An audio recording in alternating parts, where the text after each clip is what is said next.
What's up, y'all? In this video we are gonna have a little chat about Falcon mortise locks. And those of you who have been on this channel long enough to know that when I say it like that, that means that I'm just not pleased with something. And that is what we're going to talk about: Falcon MA series mortise locks, specifically how the spindles attach to each other and how they're designed, and it's just crap. So I was called out to a job where the handle had broken off, and I get out there and find a Falcon storeroom mortise lock where indeed the handle had snapped completely off. So I had to fix it because they had it taped up and they needed to secure the door that night. They could have still used it, but I found a very dinky little spindle that they use for that. First off, when you get to the door, it's got caps over it. You run this cap, no matter what shape handle you have, you run this cap over and pop it on. So when you get to the door, you look around the edge and you find the notch, and you use a screwdriver to pop it off and then bring it around to get it out of the way.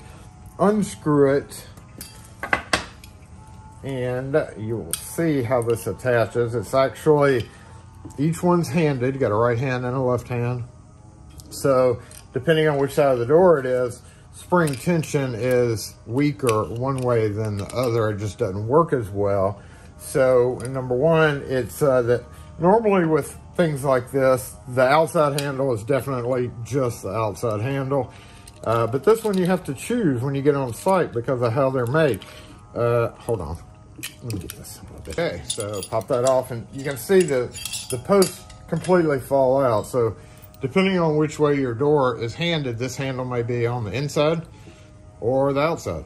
So that's one thing. The other main problem, it's not that big of a deal. The main problem is, check out this screw that they use. That's right.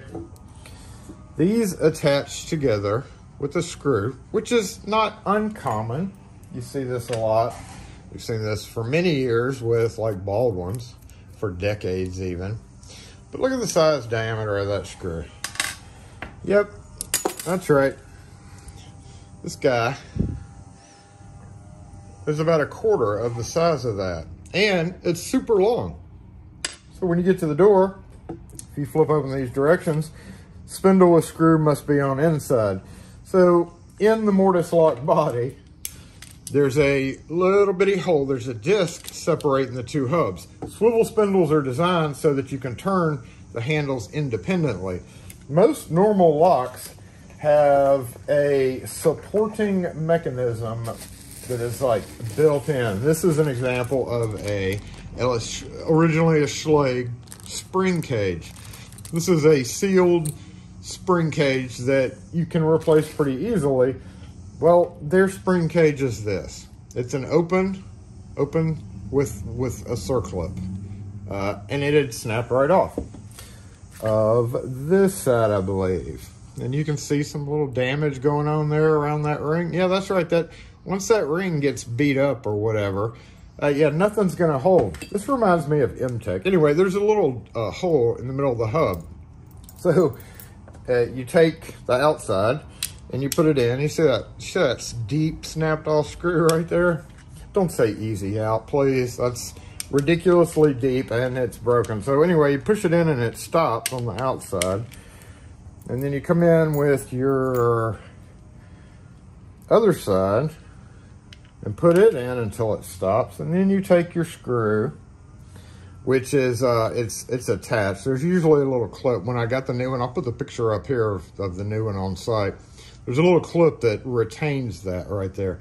And you put that together, and then you just screw the screw down. Yep. So anyway, long story short, you can probably have figured it out by now that is not a super durable solution.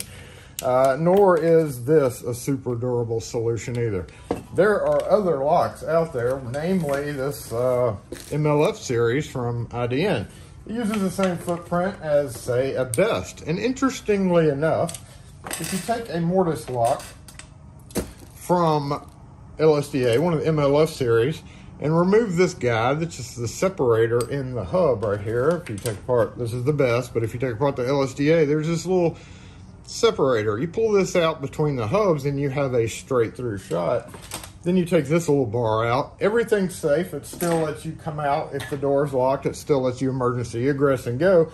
It just keeps it from locking and unlocking on the outside. And I needed a storeroom function, so I took all that out, those two pieces, and put a rivet in where the slide mechanism is. A little tiny rivet keeps it from sliding. Voila, we can use the fancy best trim that was there, same size spindle, and we can convert it to a storeroom function, which was not as easy to do for this guy. I took this apart to see if it was possible, but anyway, but that's not about that.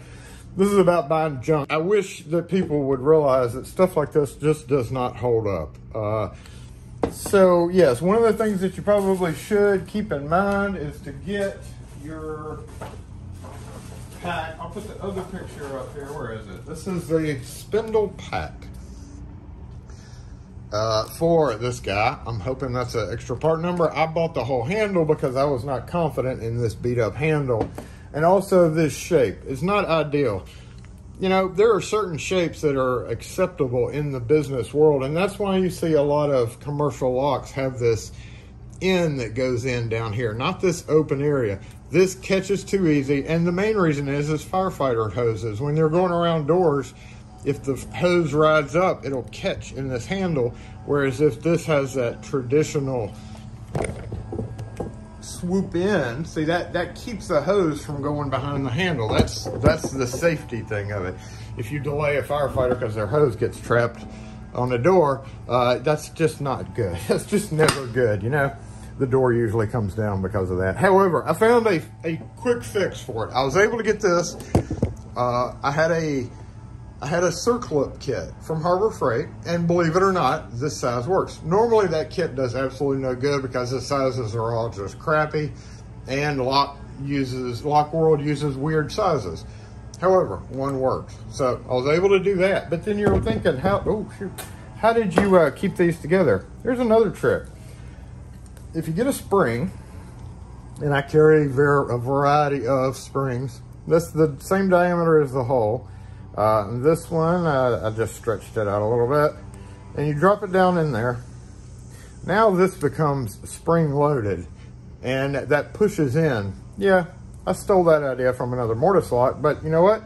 It worked. It worked for a week until I got back to replace the handle. So as long as you have a spring loaded mechanism, you don't really have to have those connected. It just has to make sure and stay pushed in, because obviously if there's no spring there, this is going to fall down and it maybe not catch. It also could damage the hub as well. So you don't want it to slip out. It may be long enough, maybe, yeah, I don't need no spring, but yeah, just better safe than sorry. Give it a little spring load. It pushes in, it stops on each side, and you're able to fix it in the meantime. And hopefully you can sell your customer an actual decent, good price lock. These are, those two locks are very equivalent in value, if not cheaper, for the LSDA. So yes, that's a quick repair for you, and kind of a little bash against Falcon for making such a weak connection. Their designers may say, well, there's no actual tension, that just holds the two together. Yeah, you may not think so, but there you go. There's proof that there can be pressure applied to that. So anyway, if you have any questions or comments or feelings on this video, post them in the comment section.